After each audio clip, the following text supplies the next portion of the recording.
Yun po ang pangarap namin. Bakit hindi? Oo, dapat hindi dahil para kumita or para makilala kung sino talaga yung isa sa national hero. Para makilala si Bonito. Utang natin yun sa history natin. Kailangan itama. Itong ini-enjoy natin na to, utang natin kay Bonifacio. Kung hindi dahil sa kanya, wala to. Wala to. Tandaan po natin at gusto ko lagi pong ulitin na magpasalamat dun sa mga taong nagsasabi po. Tunay po inyong sinabi at susundan ko po na marami po tayong bayani na ilustrado. Kasama na po dyan si Gato Rizal. Pero sila po, kailanman hindi sila nang hangad ng kalayaan.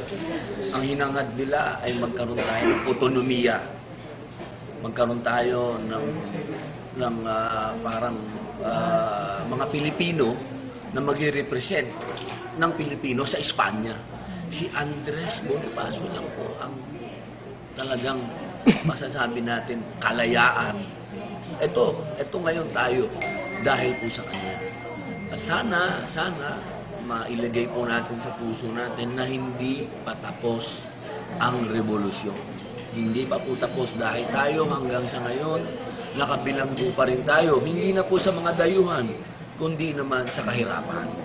Kaya sana maging progressive po at maging matuloy po ang inyong paghahamon na mapanood ito ng maraming bata. At hindi po kayo magsisisi dahil hindi po ito ang paglalahad po ni Direk dito, hindi ito old style. Ito po ay new style. Entertainment po ito. Kayo hindi po aantukin. Hindi kayo mag-aaway ng kasama ninyo. Hindi kayo makakagamit ng cellphone ninyo habang nanonood sapagkat you will be entertained. Yung kanila na yung kung gusto nila.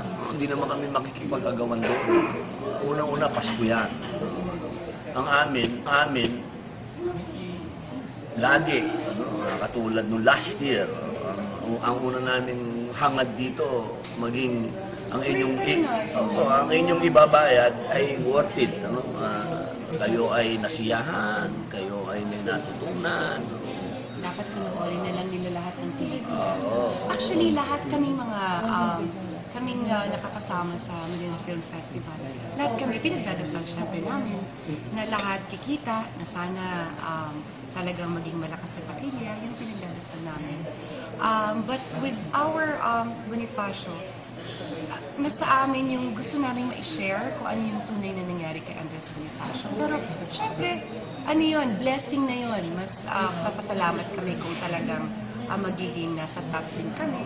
Pero lahat kami nagdadasal at continue kami sa pagdadasal para mangyari. Bin, nag-expect ba tayo ng award? Siyempre, Best Actor, ikaw rin, Best Actress. Hindi namin kasi ginawa ito. Sa totoo lang, I respect ito, sinabi ni Bina. Pero kami ni Direk, Huwag naman, syempre. hindi namin, totoo lang, Bina, hindi namin ito ginawa para kumita kami ng pera. Hindi namin ito ginawa para manalo kami ng award. Ginawa namin ito para sa inyo. Ginawa namin ito para sa lahing taga-Ilog, lahing Pilipino. At kami, ginawa namin ito dahil gusto namin na balang araw, pag wala na kaming matagal, maalala nyo kami sapagkat inisip namin kayo. Yun po ang katotohanan.